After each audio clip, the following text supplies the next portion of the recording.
안녕하세요, 김촌입니다. 데일리안에선 오늘 이재명 올해 안에 소환되나라고 아주 말도 안 되는 기사를 확정적으로 보도하며 분위기를 잡고 있고, 국짐은 이제 모든 진실이 밝혀질 것이며 진짜 몸통도 드러날 것이라며 지금 진실이 이재명 대표를 바로 앞에서 부르고 있다. 거짓은 참을 이길 수 없다고 정신 나간 소리를 이어갔습니다.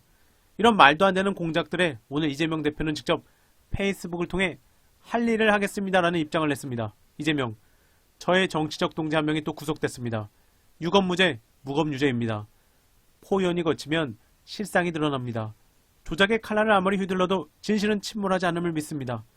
제 유일한 걱정은 이재명 죽이기와 야당 파괴의 혈안인 정권이 민생을 내팽개치고 있다는 것입니다.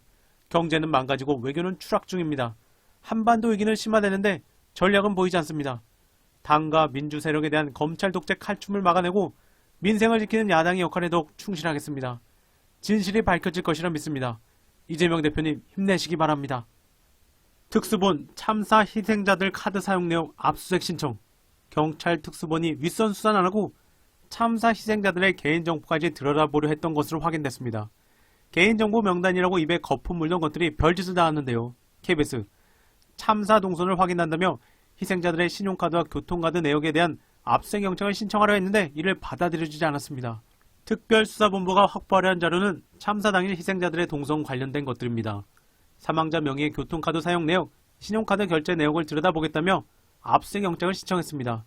희생자 158명 전원을 대상으로 삼았고 발급된 카드 전체 내역을 압수해보겠다고 했습니다.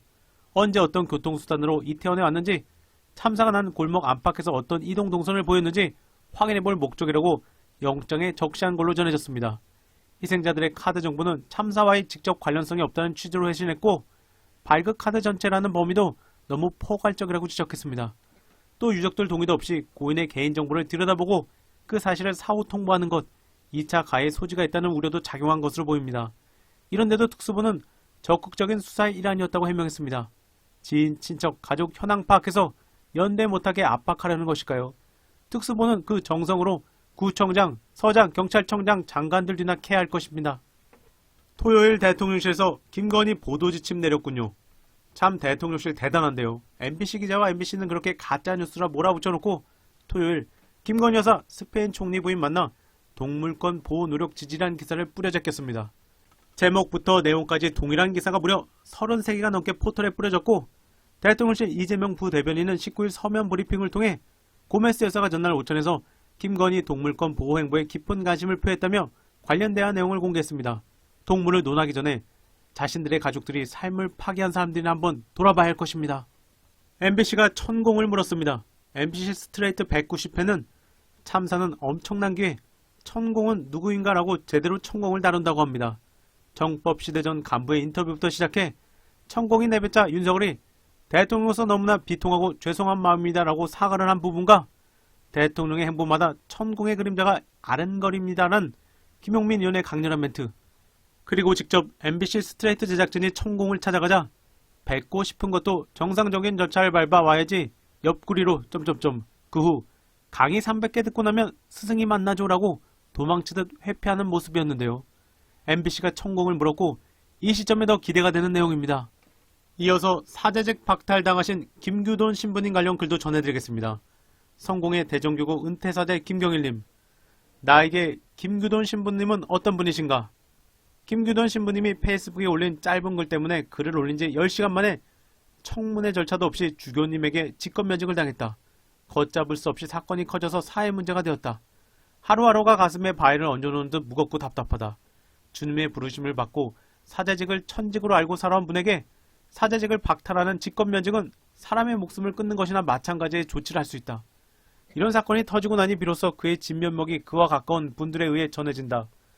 사제 생활을 하던 중에 한 수녀님에 대한 소식을 알게 되었다.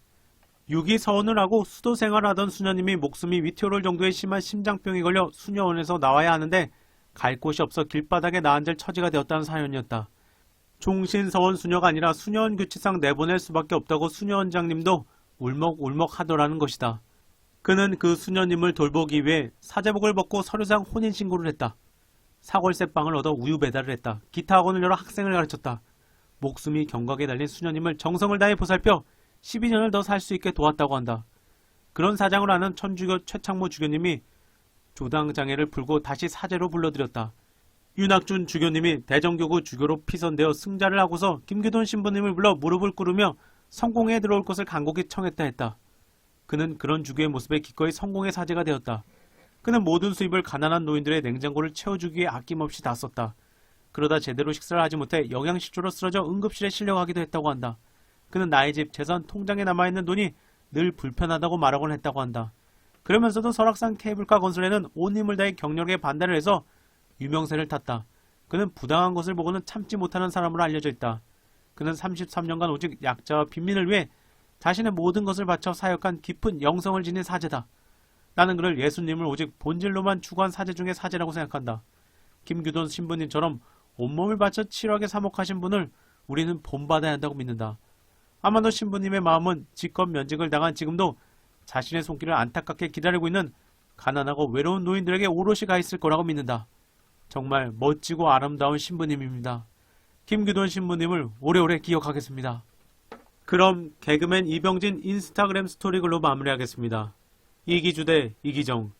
난 오늘부터 MBC 이기주 기자 팬. 부끄러운 줄 알아야지. 이번 영상은 여기까지입니다. 감사합니다.